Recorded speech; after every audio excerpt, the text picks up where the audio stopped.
Dr. Bulsiewicz, I'm going to give you a quick background on him. I'm going to do it a little different than probably Dr. Will has done to him in many other interviews that he's done. He has a great medical background with lots of years of training and 14 years as an MD. And I would encourage you to go to the Plant Fed Gut, plantfedgut.com, if you want to read more about him. He also has, as many of you know, a phenomenal new best-selling book, Fiber Fuel. But what I want to say about him is something different. What led me to want to initiate a relationship with Dr. Bulsiewicz was the things he said and did from his website. And I'm gonna read you just a couple of them, and then we're on and running. These are quotes from him on the site. Around here, I help thousands of people just like you create incredible results in their health and well-being with one simple act: learning to take better care of their gut health with the power of plants. I almost fainted the first time I saw that. A doctor actually was using the words power of plants. Because by helping you shift your lifestyle and make better evidence-based choices, I can help you more in a month than I could in a lifetime of scribbling prescriptions on a pad. Now, I am sure none of us have a doctor or a physician that has ever said something like that. And instead of covering the problem together, we'll get to the root cause, fix it, and find out how to prevent it in the first place. Isn't it neat to have a doctor come and speak to you that puts it all out there for all of his patients and people coming to his site? So I say with that, welcome Dr. B to this wonderful event this evening. And before you start, I have one question for you to, if you would, to address. My wife showed me a quote that somebody sent her, and it said, "America is done with COVID-19, but COVID-19 is not done with America." Can you give us an update on where you think both this country and this region stands? I agree with you, Ross, that there is fatigue that has taken place, that people are tired of being cooped up, that they want their old life back. And the unfortunate reality is that when we let our guard down, we potentially put ourselves at risk. And what we have seen here in the state of South Carolina, and you see this being reproduced in multiple states across our country, what we have seen is an uptick in new cases of COVID-19. More new cases of COVID-19 in South Carolina than there were before during the crisis. Now, let me say that I think it's worthy of unpacking this phenomenon a little bit, because it's not as straightforward and clean as it may seem. It's hard to really tell what's happening in our state of South Carolina right now, because there's been a dramatic increase in the number of cases, but I can tell you we have also changed our testing strategy. And the change in the testing strategy is going to detect more cases. We would expect that. And so it's hard to tell whether or not, because of the change in testing strategy, we're detecting more cases, or is there an increase in spread that's occurring because we have let our guard down? You know, I will tell you that up here in Charleston, I have seen people at restaurants and bars not observing physical distancing.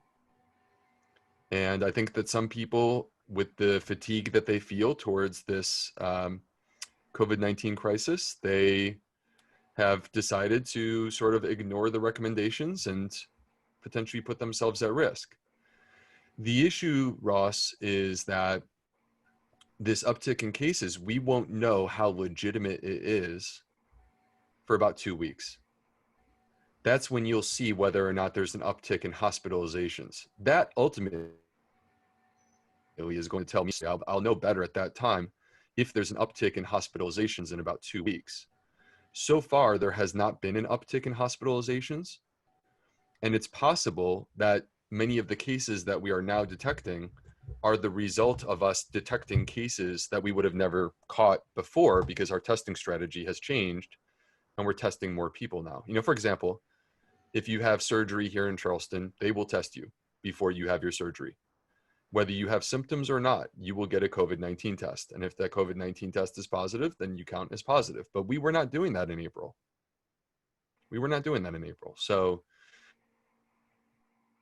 So this is where we are in a position where it's not quite clear, but I think it will be clear in a few weeks exactly what we're dealing with and what we're up against. And I think that the position that I take and what I've been telling people is that we need to continue to have our guard up and protect ourselves.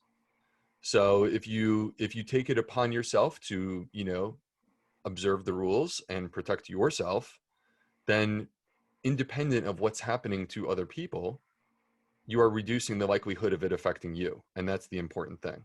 And, I understand the community of Sun City is a community that potentially is at risk. And so I think it's important for us to be just smart in the way that we carry ourselves and apply the recommendations and the rules to protect ourselves. Little things like wearing a mask are not asking that much, and making sure that when we go out into public, we're not exposing ourselves to increased risk.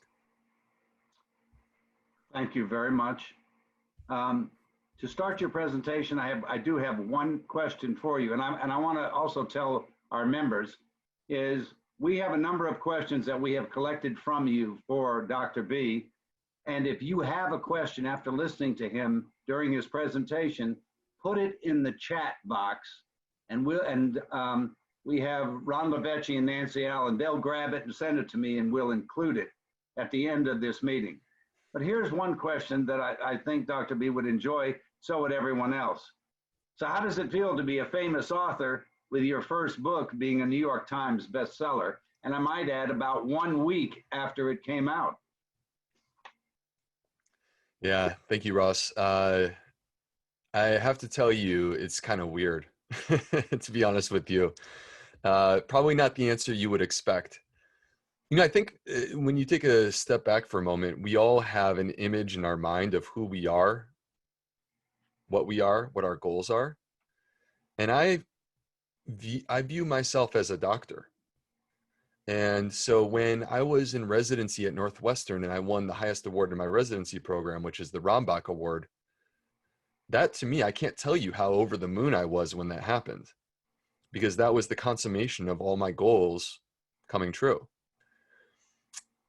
Becoming a New York Times bestseller was never my goal.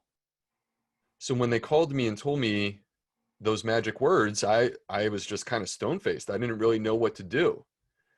And I'm certainly proud of it. I am happy that people are reading the book. That's what I really care about. And the reason that I care about people reading the book is because I truly believe that it can transform their lives.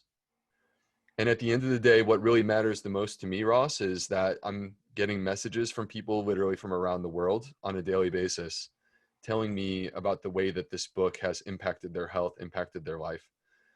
And that to me is what really matters. I'm a doctor. I care about healing people. I care about my patients.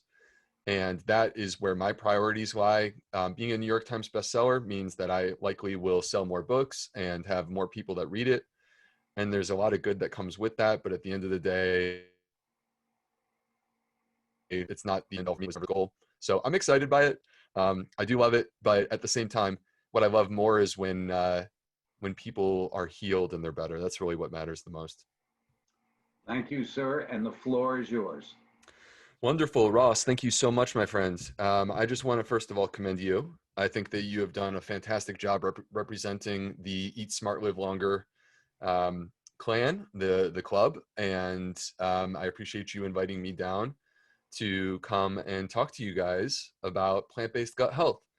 And so I'm excited to be here tonight and talk to you guys. And I am a real doctor. I'm a gastroenterologist in Charleston. I can prove to you that I'm a real doctor because I have my phone literally 18 inches away from me, and there's a patient who's in the hospital that's very sick right now that I'm taking care of. And I saw the patient 2 times already today, and I'm going back to the hospital a 3rd time after we're done with this call to perform a colonoscopy. So I can assure you I'm a real doctor who takes care of real patients. And I'm also the author of this book, Fiber Fueled.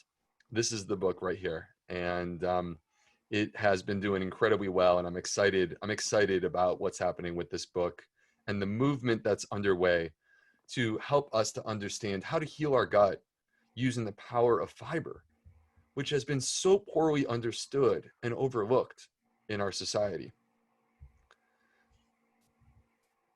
And, you know, for me to get this story across to you guys, I want you to erase everything that you've been told about fiber. I want you to ignore the idea of, you know, stirring up the Metamucil drink, that orange drink, and someone swishing it down so that they can try to have a bowel movement. Fiber is so much more than some tool to stimulate a bowel movement. This is incredibly important for human health, and that's where I'm going to take you during our conversation tonight.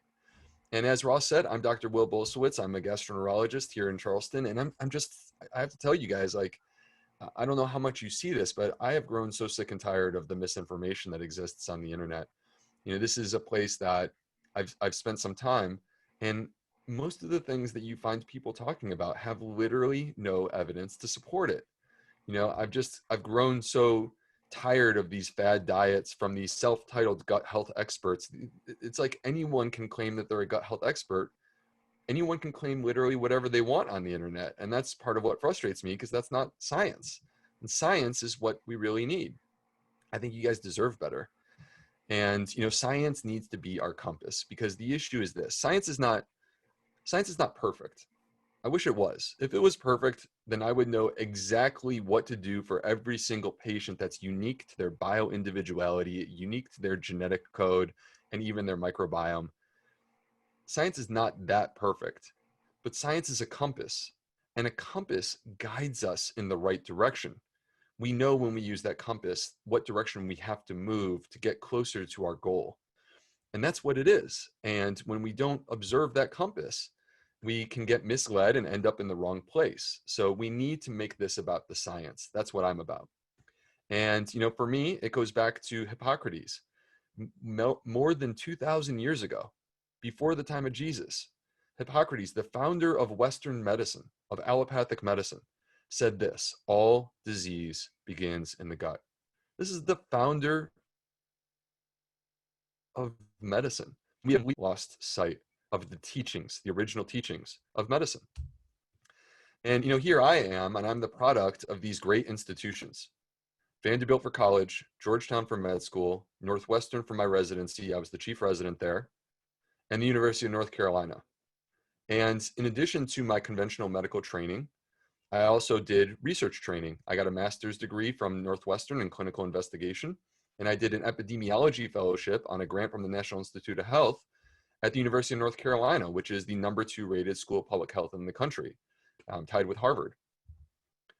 But the issue is that I myself became sick, and I didn't know, despite all this great training, I didn't know how to fix myself. I was 31, here I am. I was exhausted, anxious, insecure, extremely low self-esteem for a guy who was accomplishing a lot professionally. I weighed 50 pounds more than I did in high school, and I had high blood pressure. All right, I was way too young to be feeling as old as I did. And I thought that I could outwork it. I am the classic type A personality. I am a grinder. I line up goals and I work towards those goals. So with this, my goal was I'm going to lose the 50 pounds in the gym. And that will allow me to eat whatever I want. But it didn't work. I was working out, I'm not exaggerating, 6 days a week, more than an hour each time. It didn't work. And, you know, the issue is I just didn't understand. It hadn't really connected for me that the food that I was raised on was the problem. Sure, in high school, I could get away with eating a couple hot dogs every day and a bag of chips, and I would not put on the weight. But when I hit 30, things changed. And I hadn't really understood at this point in my life that this was the problem. This is the reason why my body was failing. And I met my wife, and we started to date. And I noticed that when we would go on dates that my wife would eat differently than me. I would get a ribeye and she would get a plant plate. And I noticed that she loved her food. She was enjoying it, and she had complete control over her weight, complete control. And here I am working out 6 days a week, an hour each time, and I can't lose anything. I continue to carry the extra weight. So when I saw this, it kind of set off a light bulb like, whoa, maybe it's your diet, man. Maybe it's your diet. And maybe that is what we need to fix. And so I started by making simple substitutions. Rather than stopping at the fast food joint on my way home from the hospital, one day I went home and I made a smoothie. And that smoothie instantly made me feel so much better. I felt light. I felt energized. I did not have the post-meal hangover. I went to the gym an hour later and had a fantastic workout. I was like, gosh, I think I'm on to something here. And so I started going down this path of making simple substitutions. And the weight melted off my body. My blood pressure dropped, got back to normal. The anxiety lifted. My self-esteem came back. And I started getting my energy back. I started feeling young again. And here I am now, and I'm turning 40 in July. And I feel younger at 40 than I did when I was 30. This is a picture from me very recently. And this is me working out, 6 days a week, an hour each time. And this is me working out 2 days a week, 30 minutes. No exaggeration. I'm not exaggerating when I tell you that. But, as interesting as that experiment was, I am a man of science. The science has to be there. If it's not there, I cannot buy in based upon anecdotes alone. It's not good enough for me. I need the real science. So I turned to the medical literature, curious what I would find, not thinking I would find much. Because heck, I trained at Georgetown, Northwestern, University of North Carolina, and I had not heard anything about this. So how could I be trained at these great institutions if there's good studies for this kind of stuff? And I was shocked. I mean, there were literally thousands of high quality studies, not weak studies, powerful studies, randomized controlled trials, systematic reviews and meta-analyses showing us that a plant-based diet is the path to optimal human health. And I discovered in my studies, I really started devouring this stuff, became obsessed with learning more. I really felt like I was onto something. And I felt also that this was the root of the issue for many of my patients. So I really started devouring this stuff. And in the process of studying, I discovered this special connection between the plants in our diet and the microbes in our gut. And I really sincerely believe that this is the key to human health. And I'm going to talk to you about why that is. So I brought what I discovered into my medical practice. And I've been doing this for years now. And I was blown away by the results. Okay. So I started talking about this stuff in my medical practice in 2015, blown away by the results.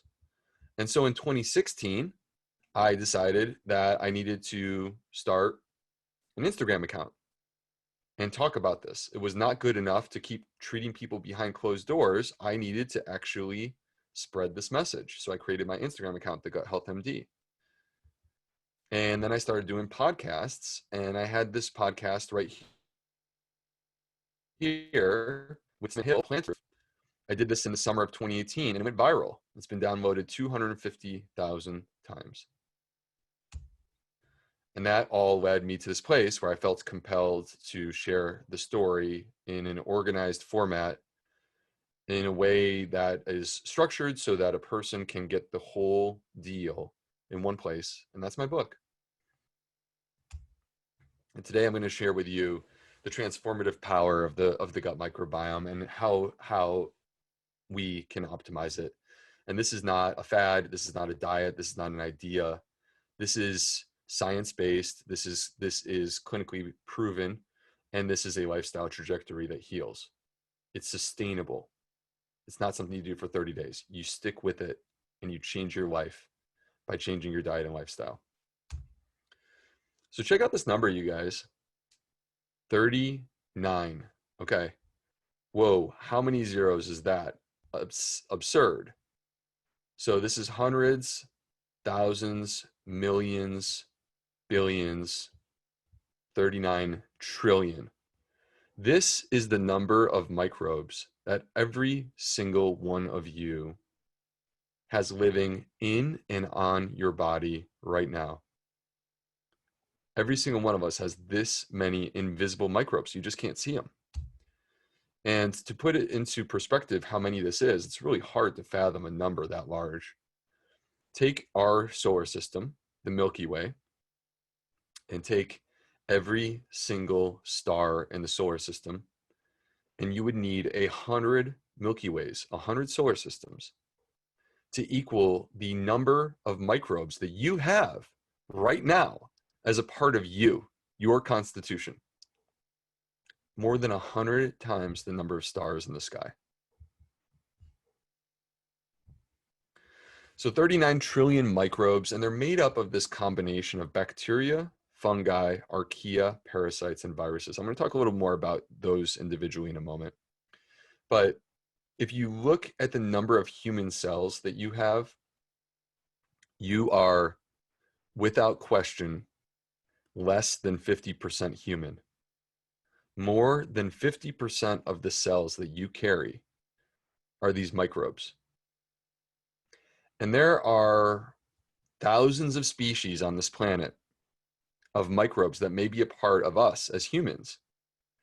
And, if you go back 15 years ago, we didn't know much about these microbes. We only knew of about 200 species because we lacked the laboratory techniques that we needed to actually study them. And it was in 2006 that we discovered the laboratory technique that we needed. Prior to this, poop was just poop. And in 2006, with this laboratory technique, we discovered that poop was actually this community of 39 trillion microbes, and that there are thousands of species, and every single one of us on an individual basis has our own unique mix or blend of microbes. Each one of us has anywhere from 300 to 1,000 species. And that includes bacteria. We've heard about things like E. coli and Salmonella and Shigella, and those are the ones that we are scared of, and understandably so. But actually, you guys should know that the vast majority of these microbes that are bacteria, they're actually your friends. They want to help you. They're there to support you. They're there to make your body work the way that it's supposed to. We have fungi. This is a picture of an upper endoscopy that I might potentially do on one of my patients. And what you see here is yeast overgrowth. This is candida. It's the same thing that causes thrush. And fungi, although there is candida, many of the fungi are good as well, but they don't number nearly as many as the bacteria. The bacteria are the dominant ones in our microbiome. And then there's my personal favorite, which is the archaea. Archaea are these single cellular organisms. They're not bacteria. They're not fungi. They are incredibly hardy and resistant. They are resilient. They can hold up in almost any environment. And we believe that archaea are the first life on our planet. There's evidence of archaea from 4 billion years ago, which is quite fascinating because there was not oxygen on this planet until 2.5 billion years ago. So these archaea existed on a scorched earth that was free of oxygen for 1.5 billion years, and they're still here today. And I honestly believe no matter what happens on the planet, these archaea will continue to survive and find new ways to live. You'll find them inside of a volcano. You'll find them in the bottom of the ocean, miles deep in a rift vent, and you will find them inside your colon. And these microbes, the way that I think about it is there's this harmony and balance that exists. They're all there with a purpose. So, imagine a forest. This forest is about harmony and balance. You have the stream, you have the foliage, the trees, the plants, you have the animals. Many of the animals that we love, the deer, the bunnies, the birds. But yeah, like a forest has mosquitoes. A forest has snakes too, right? And I may not care much for the mosquitoes that bite me. I may not love snakes, they scare me. But I don't want to see those things be destroyed. I don't want to see them removed from the forest. If you destroy species, you can make the entire ecosystem unstable, because if you take the mosquitoes and the snakes out of the forest, I mean, they're there for a reason. They're part of nature's balance. If you take them out, the other animals may not be able to fill the void that you just lost by removing all the snakes and all the mosquitoes. We need diversity. We need all the different species, whether we like them or not. And when we lose species, when there is a loss of diversity, this is what you get. You get a forest without the leaves, bare trees, and the werewolves. The werewolves are on the prowl. They're having their way right now. This is a visual representation of what happens in your gut when it's been damaged. This is a visual representation of dysbiosis, a damaged gut. And so this is, in this slide, a photo that you would find in a medical journal. And I'm not going to take you through the fine details here. You don't need to worry about the details. I just want you to capture a image in your mind of what this looks like. This is a balanced gut. This is the beautiful forest. And in this balanced gut, you have a combination of good bacteria.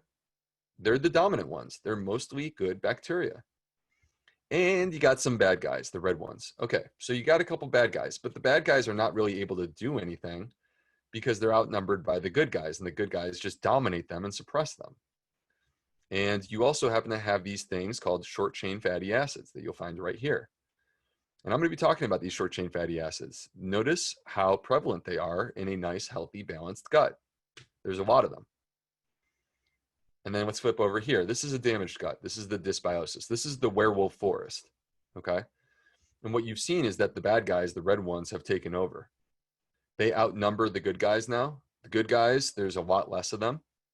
And not really seeing any of these short chain fatty acids. In fact, I don't see any at all. There's no short chain fatty acids.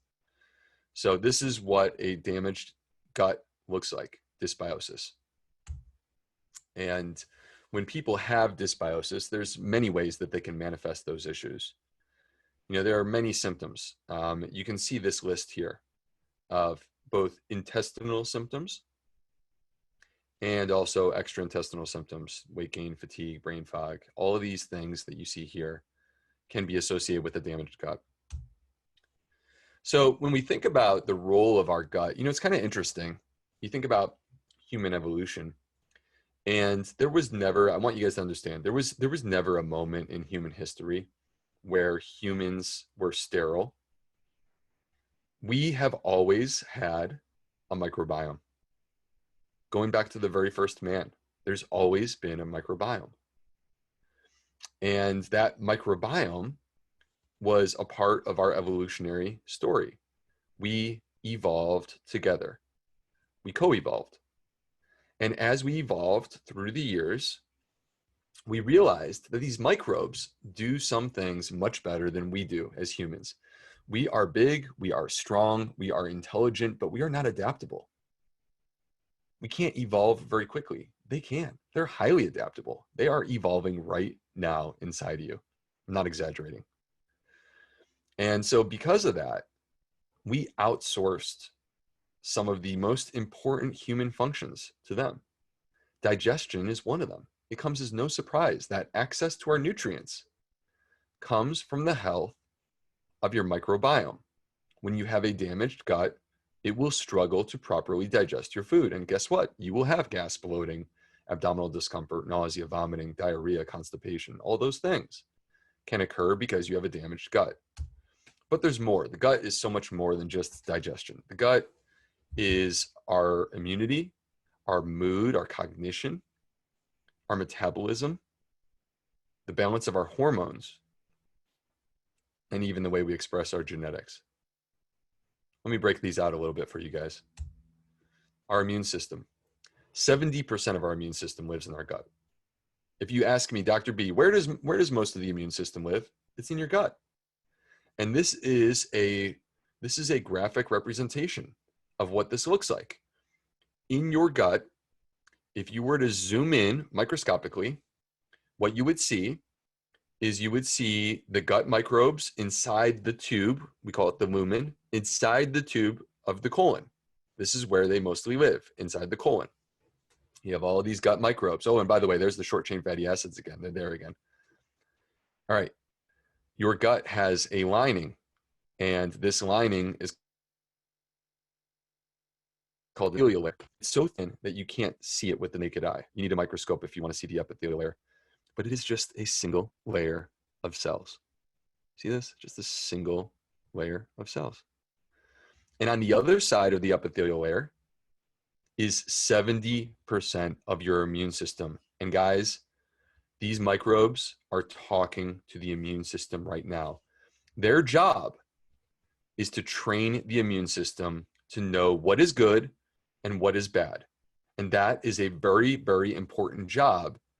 And it's challenging because you got all of these different microbes and you got all of the things that you put into your mouth and swallow on a daily basis. And your immune system hangs out in your gut because this is where we are most vulnerable. Our skin is not our vulnerability. The skin is like a wall. It's a barrier. Our gut, deep inside us, is where we actually interact with the outside world. Our bowels is where we interact with the outside world. And we are most vulnerable. And this is why 70% of the immune system is right there.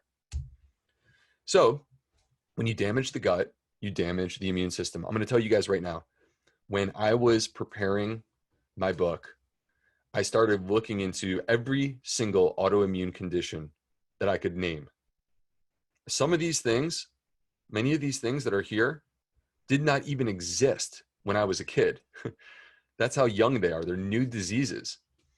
And every single thing that I was able to find to study whether or not the gut microbiome has been damaged in the setting of these immune-mediated conditions, every single one showed the same thing. Every single one showed that there was damage to the gut, dysbiosis. When you damage the gut, you damage the immune system. You guys, if you want a healthy immune system, you need a healthy gut. Let's talk about the brain-gut connection. So the gut has, believe it or not, 500 million nerves carpeting it all the way through, like a shag carpet, like Elvis has in Graceland. 500 million nerves feeling and sensing literally right now inside of you, collecting information and sending it upstairs to your brain. This number of nerves is 5 times the number that you will find in your spinal cord. The only organ that has more nerves than your gut is your brain. And the gut is deeply intertwined with your brain. You know, believe it or not, your gut produces 90% of the serotonin in your body. Serotonin is the happy hormone. All right. It affects your mood. It affects your energy levels. It affects your focus. If I treat a patient with an antidepressant like Zoloft, I am boosting serotonin levels with that medicine to try to combat depression or anxiety. Guess what? Most of what I'm boosting is in the gut. 90% of serotonin is in your gut. 50% of dopamine, which is our reward center, 50% is produced in the gut. And guys, there are over 30 neurotransmitters in the gut. Now, if you went back to me in medical school in 2003, when I was studying this stuff, and you said, Dr. B, how many neurotransmitters are there? I'd say there's probably like 8 or 10. The gut has over 30 neurotransmitters alone by itself. And your brain's best friend is the gut, and vice versa. They are in constant communication with each other. They can't stop talking to each other. They're like 2 teenage girls on the phone. I don't know how a human being can talk to another human being on the phone for 6 or 7 hours. I have no clue how you can do that. But that's the relationship that your gut has with your brain. They are talking to each other literally right now. And so it comes as no surprise when you damage the gut, you affect the brain. When you damage the gut, you will alter brain function. And this is why we see common conditions like anxiety and depression. Gosh, aren't those quite common these days? But look here, Alzheimer's, Parkinson's, ADD, autism, bipolar, migraines. All of these things are connected back to damage to the gut. All right, let's talk about metabolism for a moment. This is our metabolism is a complex topic. And, 70% of Americans are overweight. And if weight loss was easy, why would we be struggling as much as we are? Why would there be so many books coming out to address weight loss or other tools to address weight loss? It's a huge issue. And we've been told that weight loss is calories in, calories out. Like, hey, if you can just cut your calories, you'll lose weight. Okay, that is way oversimplified. There is some truth in there, but that's not really the way that it works. Our metabolism is far more complicated than that. And a big part of the reason why it's super complicated is the health of your gut microbiome. Let me show you an interesting study. They have these mice that they call germ-free. What that means is they've managed to breed the mouse without a microbiome. So it is open for business. It is willing to accept a new microbiome from whoever is willing to donate it, okay? Because it was not born with a microbiome. And so what they did in this study, by the way, this has been reproduced multiple times, and it's crazy. They took humans, normal weight humans, obese humans, and underweight humans. And they basically transferred the microbiome from a human into these mice.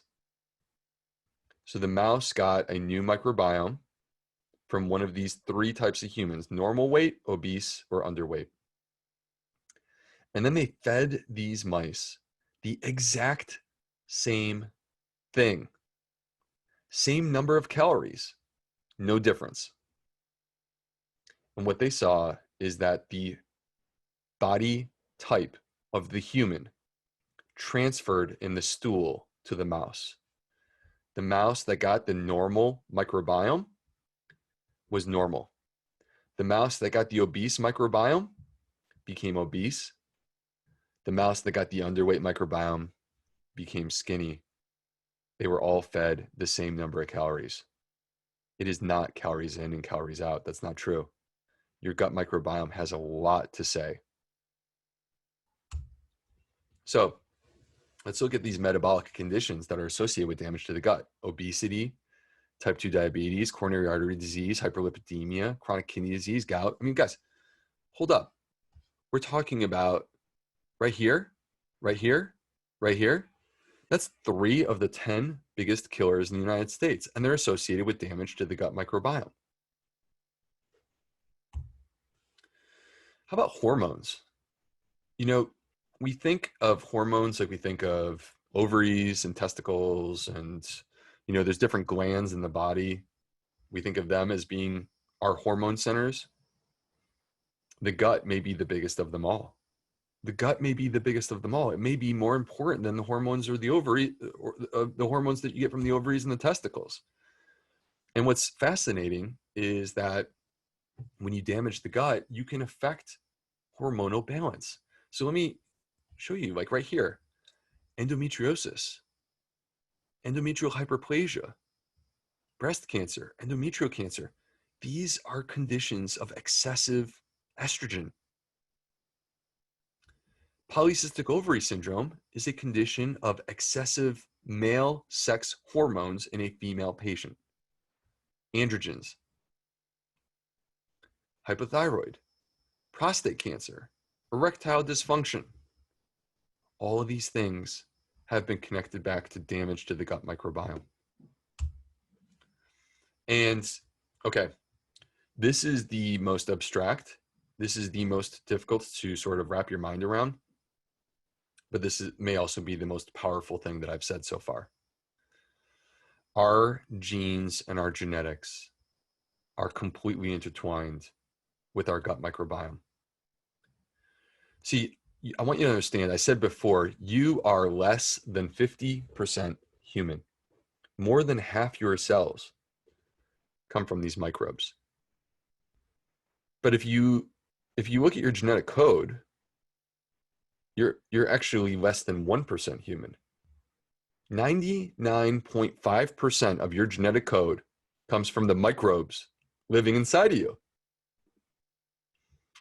And, if we were to compare our genetic code to each other, we would be 99.9% the same in terms of our human genetic code. But we could be 100% different in terms of our microbiome. And through epigenetics, these microbes have the ability to regulate the expression of our genes. This is the reason why, you guys, when we have studied genetics and we look at all diseases, we discover that just 20% of diseases are motivated by our genes. 80% are diet and lifestyle. And that's because for most genes, it's not, look, there's stuff like cystic fibrosis. Okay. If you have the gene for cystic fibrosis, you will have cystic fibrosis. If you have the gene for Down syndrome, you will have Down syndrome, right? There are some conditions that are completely genetically motivated. But the vast majority of disease states, have you noticed that there's not a gene that we've identified that tells us who's going to get coronary artery disease? Have you noticed that there's not a gene that tells us who's going to get cancer? Those are our top killers. The reason why is because you have your human genetic code, and it's like a switchboard. And the question is, does someone flip the switch to turn on the gene? And guess who's running the switchboard? Guess who's flipping the switches? Your microbiome. They have the ability to change the expression of your genetic code. So, are you guys shocked at how powerful the gut is for human health? This is central to human health. You can't lose any of these things and be human. And I would go so far as to say, let me just be honest, that I don't think it's possible to be healthy if you have a severely damaged gut. If you want to be healthy, you need to have a healthy gut. And this is why I feel that no matter who you are, whether you are sick or whether you are completely healthy, the things that I'm about to teach you are critically important, no matter who you are. I think this applies to every single one of us. And I want to tell you firsthand, I am doing exactly the things that I'm teaching you here tonight. I do it myself. I take my own medicine. So, what determines the makeup of our gut microbiome? Since the microbiome is so important, we need to understand what's actually changing it, what controls it. And the most important thing is the food that you eat. That is the single most important thing. Now, let me say, there are some things that you have no control over. You can't change your genetics. You can't change what you inherited at birth. You can't change your age, which does affect your microbiome. It is what it is. But you can control your diet and how much you sleep and whether or not you smoke or drink and how much you exercise. And look, we are all dealing with stress right now. Every single one of us, we're all dealing with stress. How we manage that stress has implications for our gut. I want you guys to consider this, and I think this is going to hit home for a few of you. So think about what life was like 100 years ago in 1920. Think about what life was like. And it was radically different than today.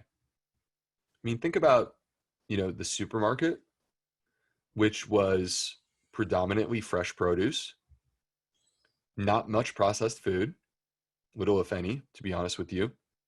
You probably knew the farm where the stuff was coming from. Not nearly as much consumption of animal products as you'll see these days. People in the US right now are eating more meat than their actual weight. And in the last 40 years, we have gained on average 30 pounds. And we're still eating more weight of meat than our actual weight. Think about 100 years ago, people didn't really have access to cars as much. So when you traveled, many times you had to think of other ways. You spent more time outdoors. There was no television. There was no bright screens late at night disrupting your sleep patterns. People spent a lot more time with each other, with humans, connecting. Things have really, really changed in the last 100 years. And here we are, and we live in an overfed, undernourished, and hypermedicated world. Think of the additives in our processed foods. I said our gut plays a critical, important role in determining what is good and what is bad. You guys, our processed foods contain 10,000 chemicals that were approved by the FDA, and because there's a loophole called generally recognized as safe. And that allows the FDA to not hold our food to the same standard that you would a medication. So there are things that get into our food supply that have never had human testing. Most of them have never had human testing, less than 20%. And when they do human testing, it's like, oh, okay, you're still alive? Okay, cool. Approved, stamp. 10,000 things in our food supply. Think of our farming practices, the herbicides and insecticides that didn't exist 100 years ago. They're just destroying life. They're just destroying it. Think of the way that we raise the animals in animal agriculture. So I said to you before that if you damage the gut, it can affect your weight. That dysbiosis is associated with weight gain. Guess what happens to the cows that they give antibiotics to? They gain weight, 15% more mass, getting the same number of calories because they destroy their gut. Think of the new normal diet. We accept this as normal. This is where I had a problem. I didn't understand that my normal diet was the problem. 60% processed food, more than half of our calories are not even foods that existed 100 years ago. 30% animal products, and just 10% real fruits, vegetables, whole grains, seeds, nuts, and legumes. How about medications? Antibiotics, proton pump inhibitors, non-steroidal anti-inflammatory drugs, all having negative effects on our gut health. Our sedentary life, we're not spending time outdoors. We have chemicals that we spray all over our house to hypersterilize it. And we're not sleeping, we're staying up late. We're, using computers and tablets late at night. It's all having a negative effect on our gut.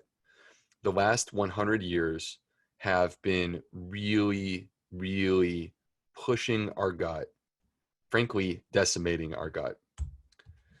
And so here we are, and we have these systems in our culture, and really they're stripping us of our gut health. And the bottom line is this: if you want to have a healthy gut, it's not going to happen by accident. The systems are trying to destroy it. If you want a healthy gut, you need to understand what are the steps necessary to buck the trend so that you can give yourself a healthy gut. That's what my book is about. The book is the playbook for gut health in our overfed, undernourished, and hypermedicated world. And we need to get back to this connection that I was talking about before. Back into the connection between plants and our gut microbes. It's powerful. Here's how it works. Let me show you. All right, guys. The book is called Fiber Fueled. I am obsessed with fiber. I think this is the missing piece. All plants contain fiber. Every single thing that you see in the screen has has fiber. But only plants contain fiber. You won't find them in meat. There's no fiber in meat. Only plants contain fiber. They have a monopoly. And fiber is not just fiber. This is where I need to delete and undo many of the things that you were taught about the way that fiber works. There are millions, maybe even billions of types of fiber in nature. We just don't know. This is the chemical structure of just one type of fiber. Look at how complicated that is. That is incredibly complicated. And then because it's so complicated and not simple, our scientists struggle to be able to define all the different types of fiber and how many types of fiber exist in nature. Every plant contains fiber. Every plant has its own unique types of fiber. Fiber is not just fiber. But the issue is that because it's so complicated, we try to make it simple. So for scientific purposes, we break it into two types. This is like, okay, we just need some way to make this simple so we can study it. Two types of fiber: insoluble fiber and soluble fiber. Soluble means that it dissolves in a beverage. So let's talk about the path of insoluble fiber. Here's what happens.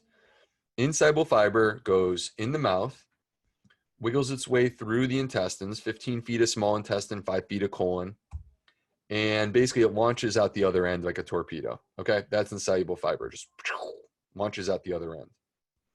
That's kind of the classic story of fiber, right? I mean, that's what we were all told. That's what I was told as a kid, is fiber makes you go. There's more to the story than that. Let's talk about soluble fiber. This is where I am like super excited and obsessed, okay? Let's talk about soluble fiber. So the story is totally different here. Let's talk about beans, which are a great source of soluble fiber. The beans pass through the small intestine untouched. The soluble fiber is untouched, and it enters into the colon, which is where your microbiome lives. And this is food for your gut microbes. They are as alive as you and I are. We can't see them, but they need energy. If we don't feed them, how can they thrive? How can they do their job? So, these microbes, they're much like us. They have their preferred food. Fiber is their preferred food, but when I say fiber, remember, there are many different types of fiber. Each type of fiber will feed specific types of microbes. So when you feed these microbes their preferred food, they're strong, they multiply, they grow, they're capable of doing all the things we want them to do, taking care of our digestion, immune system, our hormones, our metabolism, our brain, our mood, and our genetic expression. Here's the issue. If you take that same fiber, so in this slide, we're looking at this microbe that loves black beans. It thrives when we eat black beans. It grows stronger. You take the black beans away, okay? No black beans for you. You are starving this guy. You are starving him. He grows weaker and weaker and weaker until he gets to the point where he's gone. And how can he do his job if you're not feeding him? The key is biodiversity. Let's go back in your mind to the picture of the forest. I said that although I don't like snakes and I don't like mosquitoes, we need them in there. Biodiversity is a measure of the health of any ecosystem. That includes the forest. When you lose species, it creates problems. I mean, I hate to say it, but we're seeing a lot of extinctions on our planet in recent years, and we're the reason why, humans. If you go into the gut is an ecosystem. The gut is as much of an ecosystem as the forest is. And biodiversity remains the rule of the land. In any ecosystem, biodiversity is a measure of health. You want as many species as possible. So the way it works is that when you have a diversity of plants in your diet, remember, every single plant will feed unique types of fiber because every single plant has its own unique types of fiber. Diversity of plants translates into diversity of fiber. And when you have the different types of fiber, you are able to feed all the different microbes. They all get to eat and grow and be strong and help you to do their job. Makes sense, right? But here's the thing. I wouldn't write a book based upon an idea. Okay? That's not me. There are a lot of books that are not scientifically backed. They are an idea. And then, they hope that maybe a study will come out someday to support their idea. I mean, I'm not going to put my reputation on the line for an idea. I need solid validated science. And I do. I have it. Because in the biggest study to date, this is the American Gut Project. The American Gut Project is the largest study to allow us to connect our diet and lifestyle to the health of our microbiome. This is the most well-positioned study to allow us to understand what it is about our diet and lifestyle that's critically important to the health of our microbiome. And when they did this is Rob Knight. He is the founder of the American Gut Project, and he's a health hero of mine. And I was in the front row in 2017 in Chicago, Illinois, at Digestive Disease Week, the biggest meeting among gastroenterologists on the planet, when he delivered this talk, and he said, the single greatest predictor of a healthy gut microbiome is the diversity of plants in our diet. Boom. Get off of me, elimination diets. These diets where they tell you, get rid of the beans, get rid of the grains, get rid of this, get rid of that. I'm just going to tell you, every single one of those studies, when they actually study the microbiome, shows that your microbiome gets weaker. The solution is not elimination. The solution is radical abundance and diversity. So 30 minutes ago, I said I discovered a special connection between the plants in our diet and the microbes in our gut. To me, this is the key to human health. And, basically what I want to show you is that fiber is not just strengthening these microbes. When you feed them fiber, they grow stronger. But in addition to that, they want to reward you. And the way that they reward you is by releasing short chain fatty acids. Remember those? Here we are.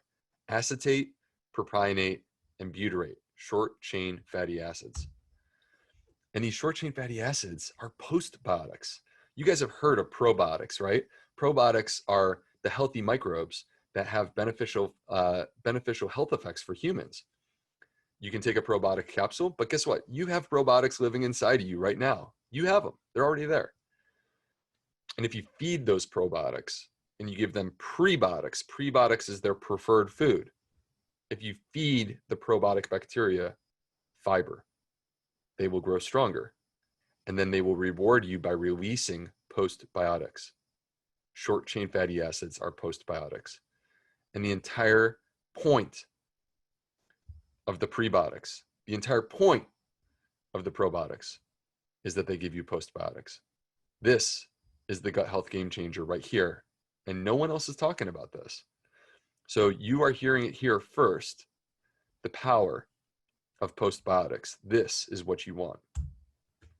And they have, these short chain fatty acids have healing effects throughout the entire body. So for example, right there in your gut, okay, directly, they enhance the good guys. They make them stronger. They actually directly inhibit the bad guys. Salmonella, Shigella, E. coli, you guys better watch out if the short chain fatty acids are in town.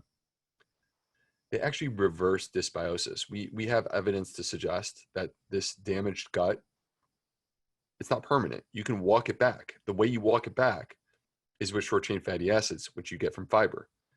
They strengthen the intestinal barrier. They improve motility. They reduce sensitivity within the gut. Remember, 500 million nerves, reducing sensitivity among those 500 million nerves. And they have healing effects throughout the entire body. They heal, they have effects on our immune system, on inflammation. They are strongly anti-inflammatory. They protect us from cancer. There are multiple forms of cancer which they are shown to protect us. Colon cancer, the number 2 cause of cancer death in America, directly inhibited by short chain fatty acids. They actually protect us from heart disease. When we talk about the heart lifestyle trial that Dean Ornish did back in the 90s, where he reversed heart disease, we now understand a big part of why that happens is short chain fatty acids. They protect us from heart disease, stroke, diabetes. These are the top killers, guys. And they protect our brain and the way that it works, which of course is critically important. So how about the immune system? These short chain fatty acids, they actually inhibit inflammatory signals. and they optimize the immune system to put up the fight. Now, why is this important? Because we're living in the era of COVID-19. Think about a viral infection like COVID-19. When people get into trouble with COVID-19, believe it or not, it's not the virus that is killing people. For the most part, what actually is killing people is an overactive immune system. If the immune system overreacts to COVID-19, that's how people get respiratory failure. They get something called acute respiratory distress syndrome, and they need a ventilator to keep them alive. Short chain fatty acids protect against this. They make the immune system precise, optimized, targeted. They enhance the right cells and get them in the fight. And at the same time, they take the rest of the immune system and they cool it off. They make it work the way that it's supposed to. So how do we optimize the gut? Number one, eat a wide diversity of plants. This is the most important thing. If there's only one thing that you take away from this talk, I want it to be this. And I don't care if you're vegan or vegetarian or paleo. I don't care what your dietary pattern is. No matter who you are, I'm telling you right now that the most important thing for the health of your microbiome is the diversity of plants in your diet. And you need to do this. Number two, treat the gut like it's a muscle. Here's the thing. Your gut is adaptable. It can be stronger. Okay? The way that you make it stronger is by feeding it. Every single time you feed beans to your gut, it will become more adapted to dealing with beans. If you struggle with beans, you might have to start with a small amount of beans and work your way up. But the point is, if you struggle with beans, you should not eliminate beans. You should start low and go slow and increase over time.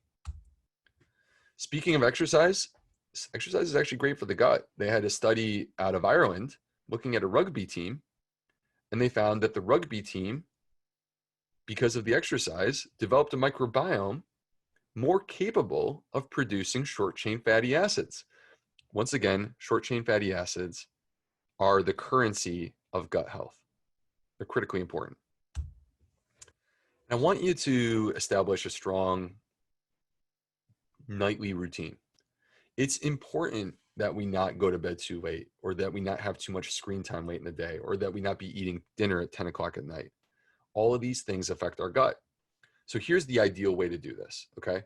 I want you to have an early dinner time. To me, that means before 7 p.m. And then I want you to only have water after dinner for 3 to 4 hours. No electronics in the evening. I want you to really minimize those. Avoid the bright lights. Try to get an early bedtime. To me, that means 10:30 or earlier. And get your 8+ hours of sleep.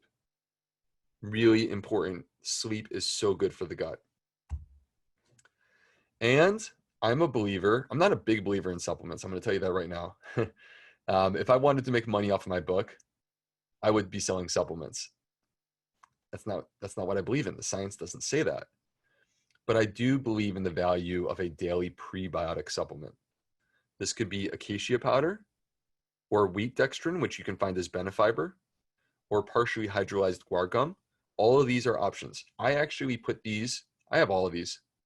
And there is no one best. I want you to know that. Like, every unique type of fiber feeds unique types of microbes. But the prebiotic fiber makes the microbes stronger. And I put these in my coffee every day. Oh, guys, I have a lot more that I could talk about. We've gone for an hour.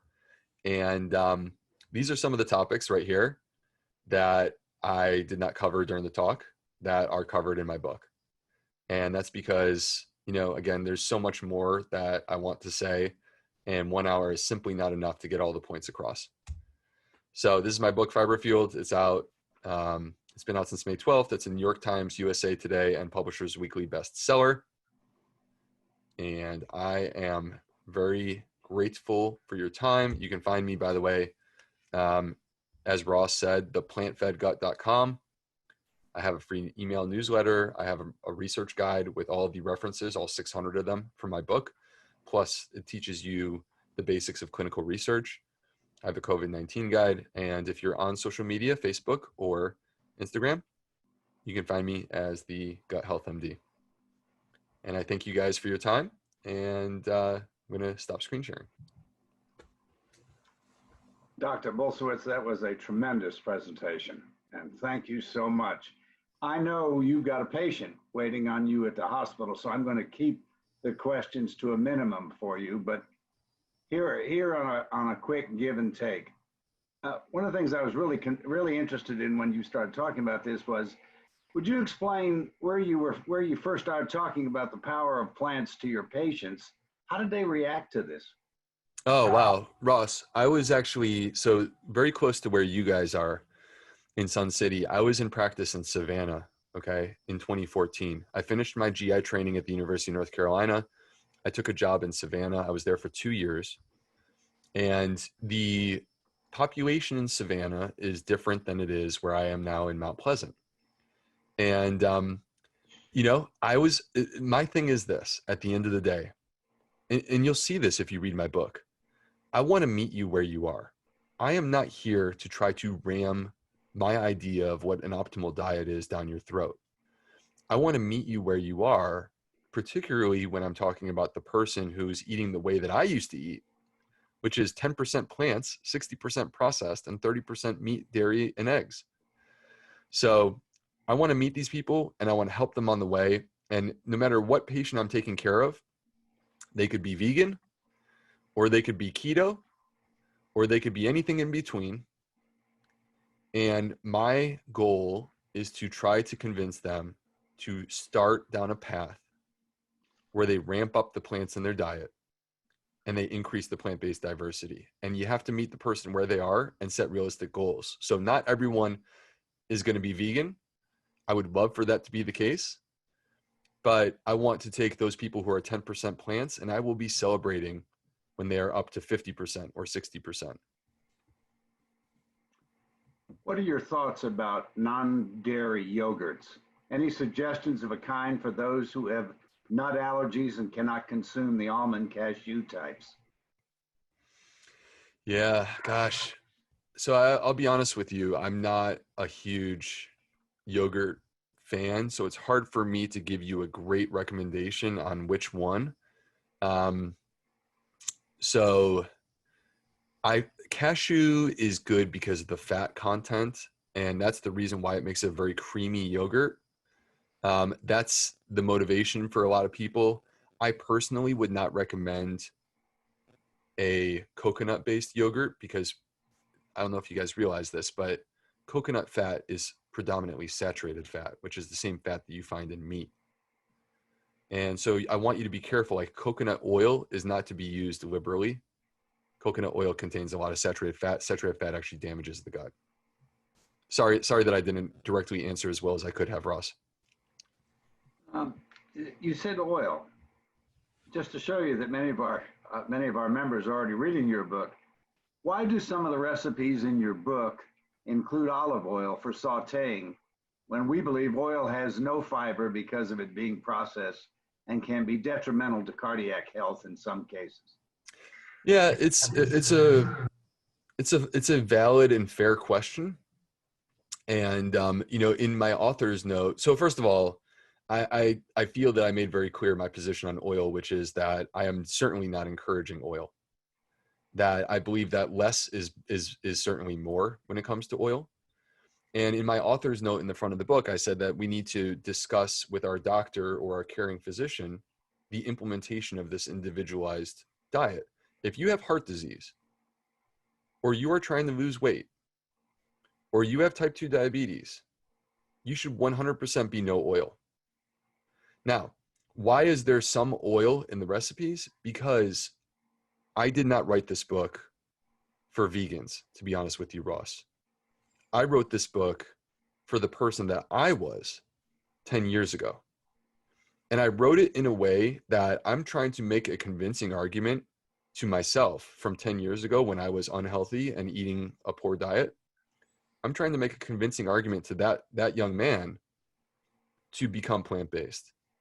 And in order for me to do that, I wanted to create recipes that were not so strict in their form that people would say, I'm not eating that food. And so there was some, I did allow some oil. I don't consider it to be a lot. I think it's a moderate amount, and it's very easy to substitute if you prefer to do that. What's your take on apple cider vinegar? Is it valuable or just a current trend? More trend than valuable. It's more trend than valuable. Apple cider vinegar is a product of fermentation. I think that you can view apple cider vinegar in a similar sense to kombucha. Is kombucha better than drinking soda? Yes. Is kombucha better than drinking water? No. We need to drink more water. Is it important to rotate our foods? In other words, how long should we wait before introducing the same food? For example, if we eat sauerkraut on Monday, when can we eat it again? Tuesday, Wednesday, Thursday, Friday, Saturday, Sunday, and whatever day you feel like it. So there's no hard and fast rule. You know, my goal with this book, frankly, Ross, was to try to create something that is accessible and can be implemented with simple rules as opposed to complexities. I don't believe in macros. I don't believe in calorie counting. I don't believe in, elimination diets or complex lists of foods that you can and cannot eat. I believe in the simplicity of maximum diversity of plants with every meal. Two final questions. If a patient walks into your office and is really wrestling with constipation, what's the first thing you would say to them to help them? All right. So this is incredibly common. I actually had this conversation several times today. Constipation needs to be addressed prior to making dietary changes. The reason why is because if you ramp up fiber and you are constipated, you are going to feel the gas and the bloat. The number one cause of gas and bloating that I see in my practice is constipation. So my goal for that patient, I would say to them is, look, I would love to get you on a plant-based diet. I would love to move you in this direction of more plants. But the challenge is that I need to fix your constipation first. We need to get you into a rhythm. And so I create individualized plans for individual patients with the intent of helping them to overcome their constipation and get into a rhythm where they're having good, regular, complete evacuations.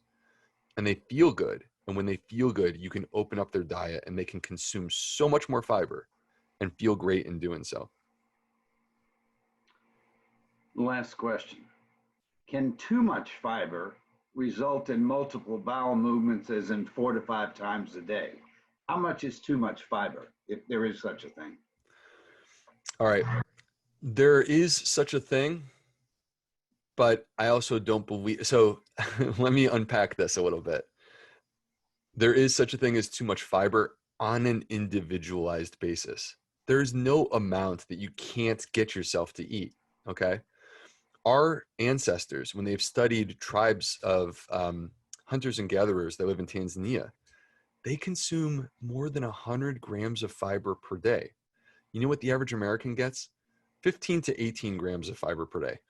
97% of Americans are not even getting the minimal recommended amount of fiber on a daily basis, which is 25 grams for women and 38 for men.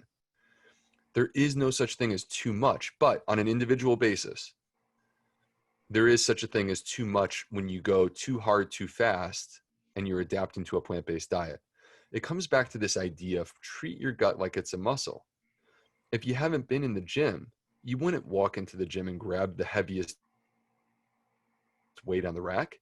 You would walk into the gym and you would grab the amount of weight that you know you can actually lift, and you would exercise with that weight. And then next week, when you come back, you might grab one size larger than that. That's the way that we approach our fiber. If you do too much fiber all at once and you're not adapted to it, it's going to hurt. Really last question. Several times tonight, you talked about the importance of eating a wide diversity of plants. Would you quantify the number of plants you would suggest to a whole food plant-based group that they ought to be eating on a weekly basis? So in the study, the American Gut Project, the cutoff was 30 plants per week. Okay. But I want everyone to understand that there's an element of how they do the statistical analysis that you need to know. 30 is not some magical number relative to 29.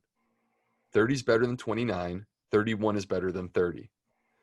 There is no restriction. You want to shoot for maximum diversity of plants. If you read my book, you will find in the book that I talk about plant points. Plant points is just a simple way to gamify your goal of getting more plant diversity. And what you do is with every meal, you count the number of whole plant foods in that meal. And that you get 1 point for every single one of those plants. And you want to get more plant points. And so that's the way. But for me, at every meal, it's, okay, how can I get more plants in this meal? And, it can be incredibly simple if you start to think about it, Ross. Like, let me give you a quick example. My wife and I will cook dinner for our kids. And sometimes I come home from work and I'm very tired and I'm not going to cook some gourmet meal. I need something quick and easy. So I will make organic whole wheat pasta with tomato sauce. Okay, if I did it literally just those two things, that's 2 plants. That's not very impressive. But I'll get my kids, I'll bring them into the kitchen with me, and I'll have them help me throw onions and garlic and mushrooms and maybe some zucchini. How about some spinach? Throw all of that into the sauce, let it simmer. The house smells amazing. The kids are excited to eat this food that they helped make. And then when you serve it, how about some fresh basil, fresh parsley? I'm starting to salivate just thinking about it. It tastes delicious. It's not hard to do. It was not that much effort. And your gut microbes are dancing a jig because you're feeding them. They're so happy because you're feeding them. And guess what they're doing? They're taking all those plants and they're giving you back short-chain fatty acids. Dr. Bulsiewicz, it has been a phenomenal night, and you are a wonderful educator. And we will never look or think about microbiome in the same way again. Promise. Ross, I appreciate it. Thank you for having me. Thank you, everyone. I appreciate it. And look forward to future conversations and maybe someday making my way down to Sun City for an in-person meeting.